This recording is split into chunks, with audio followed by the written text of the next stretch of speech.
মাধ্যমিকের পর শুরু হয়েছে উচ্চ মাধ্যমিক পরীক্ষা, অথচ সরকারি প্রকল্প তরুণের স্বপ্নের মাধ্যমে 10,000 টাকা করে ট্যাব কেনার অনুদান পেয়েও পূর্ব মেদিনীপুরে প্রায় 2,000 পরীক্ষার্থী পরীক্ষায় বসল না। জেলা শিক্ষা দপ্তরের তথ্য অনুযায়ী পূর্ব মেদিনীপুর জেলায় 32,248 জন ছাত্রছাত্রী এই প্রকল্পের সুবিধা পেয়েছিল, কিন্তু এদের মধ্যে 2,000 জন পরীক্ষায় অংশ নেয়নি। কুলবেড়িয়া ভীমদেব আদর্শ বিদ্যাপীঠের 308 জন পরীক্ষার্থীর মধ্যে 288 জন পরীক্ষা দিয়েছে। বহিজবেড়িয়া হাই স্কুলে 63 জনের মধ্যে পরীক্ষায় বসেছে 59 জন।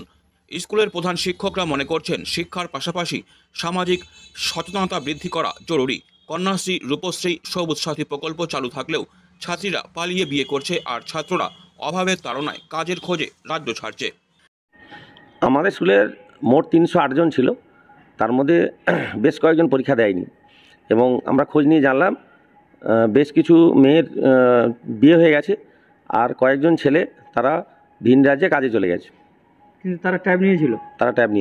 এর মূল কারণ আমার যা মনে হয়েছে যে পাবলিক সচেতনতা দরকার এবং আর্থিক দুরবস্থার জন্য তারা এই পথ বেছে নিচ্ছে। আর মেয়েদের ক্ষেত্রে এই মেয়েরা যে অল্প বয়সে বিয়ে হয়ে পড়াশোনা ছেড়ে দিয়ে সংসার জীবনে প্রবেশ করে যাচ্ছে, এর মূল কারণ হচ্ছে সচেতনতার অভাব। জেলা পরিষদের শিক্ষা কর্মাধ্যক্ষা অপর্ণা ভট্টাচার্য জানান, এই মুহূর্তে সঠিক কারণ বলা কঠিন, তবে সরকার বিষয়টি তদন্ত করবে। এবছর পরীক্ষা দিচ্ছে 30,257 এবং ট্যাব নিয়েছে 32,248। এটা যে ট্যাবের কারণে পরীক্ষা দিচ্ছে না, এটা কিন্তু আমি তো তার ব্যাখ্যা করে বলতে পারবো না যে ট্যাব নেওয়ার পরে পরীক্ষা দিচ্ছে না 2,000 জন, এত বড় জেলার উপরে এত হাজারের মধ্যে। কিন্তু ট্যাব নেওয়ার জন্য এরা অপেক্ষা করেছিল রেজিস্ট্রেশনের পর, বা পরীক্ষা দেবে না, এই ব্যাখ্যায় ভাই আমি দিতে পারবো না, বলতেও পারবো না। তারা কোনো কারণে পরীক্ষা দেয়নি, এই 2,000 কম হয়েছে। এবং এটা নিয়ে নিশ্চয়ই সরকার কিছু ভাববেন যে কেন এর ইন্সপেকশন হওয়া উচিত, এর ভাবা উচিত হয়তো। বিজেপির তরফ থেকে একে রাজ্য সরকারের ব্যর্থতা এবং উপযুক্ত তদন্তের দাবি জানানো হয়েছে।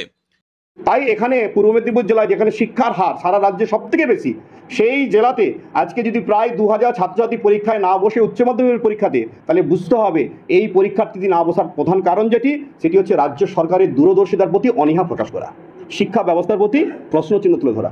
তাই আমরা মনে করি এই বিষয়ের উপর দাঁড়িয়ে বিভাগীয় তদন্ত হওয়া উচিত। আমরা আমাদের প্রিয় জননেতা শুভেন্দু অধিকারী মহোদয়ের কাছে আজকে দৃষ্টি আকর্ষণ করব, যাতে উনি এই তথ্য সারা রাজ্য জুড়ে সংগ্রহ করে বিধানসভায় এই বিষয়ের উপরে দাঁড়িয়ে বিস্তৃত আলোচনা করে সদর্থক সিদ্ধান্ত গ্রহণ করেন এবং সারা রাজ্যবাসীর কাছে যাতে এই সরকারের ন্যাকের চিত্রটা তুলে ধরতে সক্ষম হয়, তার জন্য তথ্য আমরা এখান থেকে সরবরাহ করব। সরকার পড়াশোনার সুযোগ তৈরি করছে, কিন্তু বাস্তবে তা কতটা কাজে লাগছে?